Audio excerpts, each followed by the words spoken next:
এই বন্ধনটা অটুট রাখতে পারবো। তো এই বলছিলাম যে কথা 2 বছর আগে আমরা আমাদের প্রায় 2 বছরেরও বেশি সময় আমাদের পথ চলা শুরু। তারপরে একে একে আমাদের একটি একটি পরিবার আমাদের সঙ্গে যোগদান করেছেন এবং আমাদের গ্রিনলিফ পরিবার আরো আরো বড় হয়েছে। তার মধ্যে একটি পরিবার আমাদের শ্রদ্ধেয় সুপ্রিয়দা, সুস্মাদি এবং আমাদের সকলের আদরের স্নেহের শ্রুতি আমাদের মধ্যে আসে প্রায় 1 বছরের একটু বেশি সময়, তাই না? বোধহয় 1 বছরের একটু বেশি সময়।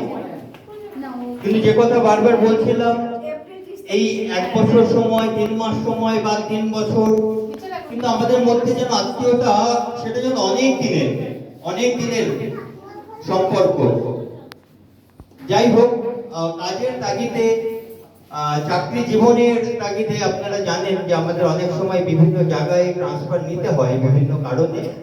তো সুপ্রিয়দার আমি প্রথমেই অভিনন্দন জানাই। সুপ্রিয়দার কলকাতায় যে চাকরি করছিলেন তার থেকে অনেক ভালো অপরচুনিটি নিয়ে গুয়াহাটিতে যাচ্ছেন, সেটা কিছুদিনের জন্য। আর এই কিছুদিনের জন্য হয়তো বছর 2-1, 3-1, 4-1 কি 5-1 তার মধ্যে কন্টিনিউয়াসলি আসা যাওয়া করবেন। যখন যখন সময় পাবেন আসবেন আমাদের মধ্যে। যেভাবে আমরা ছিলাম আমরা থাকবো। এখন আমরা কেন এখন মিলিত হয়েছি? শুধুমাত্র একটাই উদ্দেশ্য। সুপ্রিয় দ্বারা আমাদের প্রত্যেকটা অনুষ্ঠানে, প্রত্যেকটা নিমন্ত্রণে যেভাবে আমাদের সঙ্গে থেকেছেন, আমরা বোধহয় আগামী কয়েকটা বছর সেই ফ্রিকোয়েন্সিতে, সেই প্রত্যেকটাতে হয়তো পাবো না।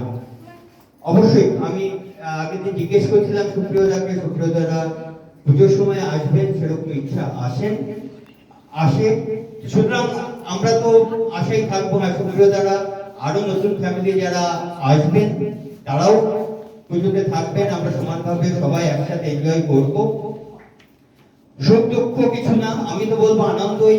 সুপ্রিয়দা ভালো একটা চাকরি, ভালো অপরচুনিটি নিয়ে যাচ্ছেন কিছুদিনের জন্য, আবার আসবেন আমাদের মধ্যে, আরো ভালোভাবে আসবেন, ভালোভাবে থাকবেন। তো তবুও আমাদের মনে হয়েছে আমরা আরেকটু অনেক দিন, আমাদের প্রত্যেকটা দিনই তো কোনো না কোনো ভাবে আমাদের মেমোরিতে থেকে যায়, তার মধ্যে কিছু স্পেশাল ডে থাকে।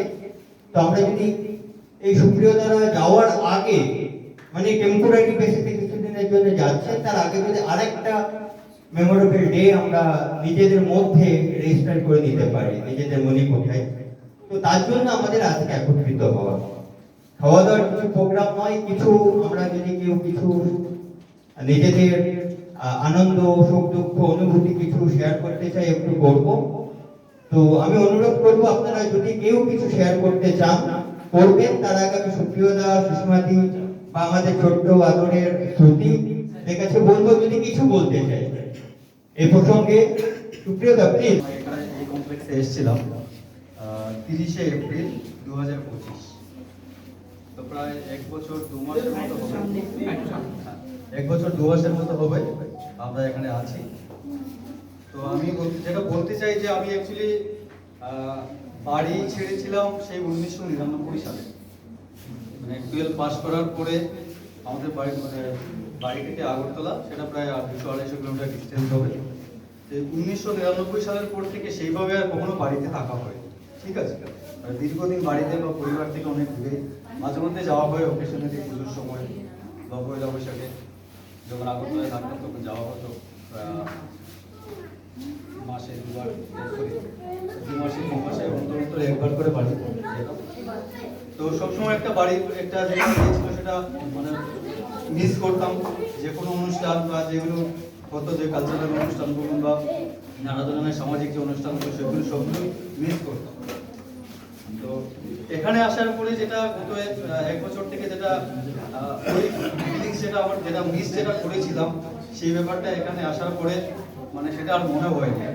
তারপরে এতগুলো অনুষ্ঠান, ফার্স্ট যেটা অনুষ্ঠান হয়েছিল খুব সম্ভবত রবীন্দ্র জয়ন্তী অনুষ্ঠানে ফার্স্ট আমরা অ্যাটেন্ড করেছিলাম। সেদিন সবার সঙ্গে পরিচয় হয়েছিল।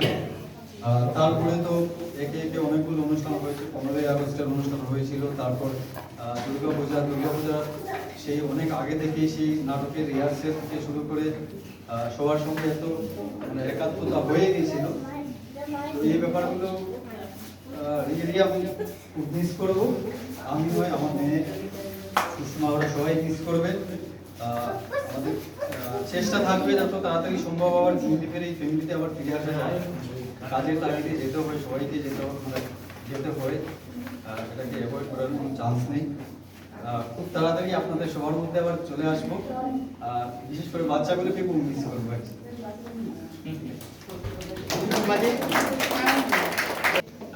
আজকে আমরা রফিউলদা পুরো বললোই আর সুপ্রিয়দার কথা শুনলাম। অনেক অনেক মেমোরি সত্যি এই 1 বছর 2 মাস সুপ্রিয়দা আমাদের মাঝে যেটুকু সময় ছিল আর কি, তার মধ্যে অনেক মেমোরি। আমাদের সুষমাদির ওই যে একটা দুর্ঘটনা যেটা এখানে হয়েছিল, সেটার জন্য মানে আমরা মানে কি ও তো মানে অপূরণীয় একটা মানে ব্যাপার হয়েছে। তো সেটা তো একটা খারাপ দিক হয়েছে, কিন্তু তাছাড়া বাকি আমরা অনেক সুখ স্মৃতি নিয়ে থাকবো।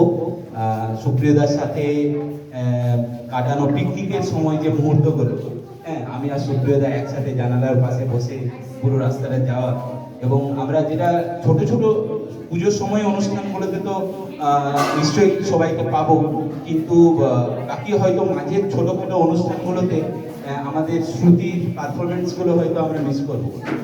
তেমন হলে মানে প্র্যাকটিসটা আমরা ভার্চুয়াল মোডে চালিয়ে যাব। আর আমাদের যে বোম কালী এবারের যে নাটক, হ্যাঁ, সুপ্রিয়দা এবারেও কিন্তু পুজোর সময় যদি আসাটা কনফার্ম হয়, তাহলে নাটক যদি আমরা করি এইভাবেই আমরা ভার্চুয়ালি কিন্তু একসাথে প্র্যাকটিস করে নেব, এবং একসাথে যেভাবে পার্টিসিপেট করতাম আর কি হই হুল্লোড় করে, সেই ব্যাপারগুলো যেন হয়। কারণ আমরা গ্রিন লিফ কালচারালি অনেক রিচ একটা কমিউনিটি, এবং সত্যি একটা ব্যতিক্রমী কমিউনিটি, এবং সেখানে অন্য সব কিছু দিক থেকে ছাড়াও শ্রুতি, সুষমাদি এবং সুপ্রিয়দার যে এনগেজমেন্ট প্রত্যেকটা কাজে, সেই জায়গাগুলো আমরা কিছুদিনের জন্য হলেও মিস করব। তবে তোমার ফিউচার এন্ডিভারের জন্য অনেক অনেক শুভেচ্ছা।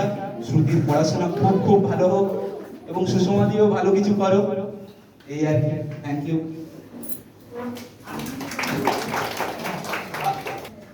আজকের এই সন্ধ্যাটা শুরু করি, কেননা কেউ এখান থেকে যাওয়া মানে কখনোই চলে যাওয়া নয়। তারা যে যাচ্ছে তারা আবার আসবেই, তারা আমাদের মধ্যেই আছে, ছিল এবং থাকবেও। আমার তো মনে হয়, এবং সকলেরই সেইটাই মনের কথা। আর সত্যি বলতে কি জানি, ছাড়তে খুবই কষ্ট হচ্ছে। হ্যাঁ, সবাইরই মানে মনটা খুব ভারাক্রান্ত, চোখে হয়তো জল চলে আসছে, কিন্তু তবুও আমরা অনেক কষ্টে সবাই সবাইয়ের চোখের জলকে একটু আটকে রাখি। কারণ এই যাওয়াটা তো পুরোপুরি যাওয়ার নয়, ওরা তো আবার আসবে, আমরা জানি। আমাদের কাছে ওরা বারে বারেই আসবে, আমাদের এখানে অনেক অনুষ্ঠান হয়, এবং সেই অনুষ্ঠানে ওরা যেভাবে এতদিন সুষমা, শ্রুতি এবং সুপ্রিয় যেভাবে আমাদের সঙ্গে একসাথে হয়ে মানে সব কিছু করেছে, যেটা আমাদের সকলের মনের মধ্যেই রয়েছে। এবং সব থেকে আমারও একটা খুব কষ্টের জায়গা, মানে একটা গানের যখন রিহার্সাল হতো তখন শ্রুতিকে আমি পেতাম, হয়তো সেটা একটু হলেও মিস করবো, কিন্তু আমি জানি মিস আমি করবো না। ও আসবে, ও গাইবে, এবং আমি চাই ও আরো আরো সুন্দর, ও আবৃত্তি মানে সত্যি বলার মতো না। এখানে সবাই গ্রিন লিফ একটা আমাদের পরিবার, এবং এই পরিবারের প্রতিটি বাচ্চা এবং প্রতিটি সবাই তাদের মা বাবা দাদু দিদা প্রত্যেকেই এখানে ভীষণ ভালো সবকিছুই করেন, কিন্তু শ্রুতি আবৃত্তি সত্যি মন কেড়ে নিয়েছে, যেটা আমি বারে বারেই বলবো এবং আগেও বলেছি, এবং সবাই ভীষণ ভালো করে। তো রিসেন্ট লাস্ট যেটা শ্রুতি এখানে আমাদের রবীন্দ্র জয়ন্তীতে বললো রবি ঠাকুরকে নিয়ে, সত্যি মনে দাগ কেটে গেছে। এবং আগের সব কবিতার ওর নাচ, ওর গান, ওর সব কিছুই, এবং সুপ্রিয় নাটক, সত্যি পার্থ যেটা একটু আগে বলে গেল, এইগুলো সত্যি মনে রাখার মতন, এবং চিরকালই আমাদের সবাইয়ের মনের মধ্যে থেকে যাবে ওরা, এবং ওরা তো আছেই, ওরা আসবেই, এইটাই আমি বলবো যে ভরা থাক, রবি ঠাকুরের ভাষায় যে একটা গানের লাইন আমার আজ মনে পড়ছে এই মুহূর্তে, ভরা থাক স্মৃতি সুধায় বিদায়ের পাত্রখানি, মিলনের উৎসবে তার ফিরায়ে দিও আনি। তো আমাদের এই আজকের মিলনের উৎসব ওদেরকে আবার ফিরিয়ে আনার জন্যই। এই উৎসবটা বিদায় উৎসব একেবারেই না, এটা আমাদের মিলনের উৎসব, যে উৎসবে আমরা আবার এই যে একসঙ্গে দিলীপের পরিবারের সবাই, আমাদের একটা বিশাল পরিবার এবং আমরা একসাথে হয়েছি। এবং এটা যারা ব্যবস্থা করেছে গৌরব পুষ্পে অসংখ্য ধন্যবাদ। এবং রফিগুলো সুন্দর বললো, আমার ভীষণ ভালো লাগলো কথাগুলো শুনে, পাঠও বললো, এইগুলোই আমাদের সবাইয়ের মনের কথা। তো বারে বারে ওরা আবার ফিরে আসবে এটাই বলবো। তাই সবাই চোখের জল মুছে ফেলুন, হাসুন, আমরা একসাথে সবাই মিলে আজকে যেমন একত্রিত হয়েছি আবারও আমরা এরকম ভাবেই আসবো, থাকবো সবাই একসাথে। আমি এখানে শেষ। এখানে গান হয়ে যাক, ওদের ওদের জন্য একটা ভালো গান সবাই মিলে গাও। পুরানো শিল্পীদের কথা। পুরানো সেই দিনের কথা ভুলবি কি রে, হারানো সেই চোখের দেখা, প্রাণের কথা সে কি ভোলা যায়? আয় আর একটিবার আয় রে সখা, প্রাণীর মাঝে আয় মোরা, সুখের দুঃখের কথা কব, প্রাণ জুড়াবে তাই। মোরা ভোরের বেলা ফুল তুলেছি, তুলেছি দোলায়, বাজে বাঁশি গান গেয়েছি বকুলের তলায়। হায় মাঝে হলো ছাড়া ছাড়ি, গেলেম কে কোথায়, আবার দেখা যদি হলো সখা, প্রাণের মাঝে আজ আর একটিবার আয় রে সখা, প্রাণের মাঝে আয় মোরা, সুখে